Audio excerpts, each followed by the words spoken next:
Hi, future nurses.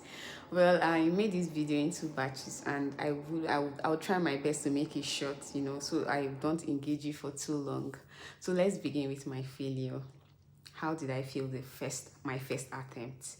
Well, when I had the visa to visit, I actually didn't have it in mind to sit for the NCLEX RN exam. I wasn't preparing for it, but I was already registered with a body in Canada, a nursing body in Canada. So, when we started preparing to travel, I and my husband, I was like, honey, you know, I can actually give this exam an attempt. Just try to, get to know what it's like, the feel. My husband was so in support. He was like, oh, okay, let's pay for it. So you go give it a try.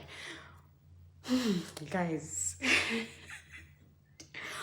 on the day of the exam, well, let me just tell you, it was 2 weeks after birth because I had my baby through CX. So I was actually focused on healing.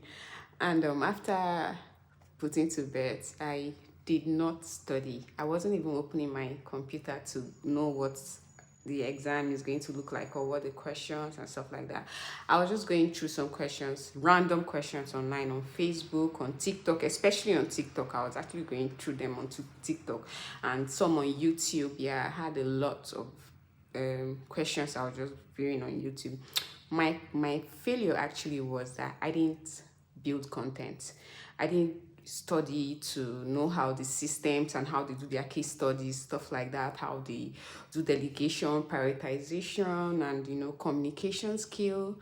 I didn't, like I said, I did not build content. So when I went in for the exam, I was just so confident. I just walked in.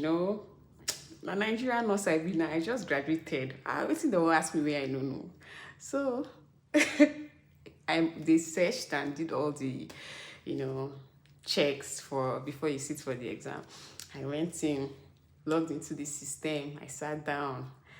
Whoa, first question. They asked me about a drug. Like I can't even remember the drug. My dear, I look, I say, I never see this drug before. I don't know anything about this drug. To bottom. So I was just doing that. It got to the case study aspect too. I didn't really have a clue of how to go. I didn't have a clue of how to go about the questions. Honestly speaking, when my results came out, I started crying. I cried though. I cried. Well, that was by the way. And seeing the results, guys, to my surprise,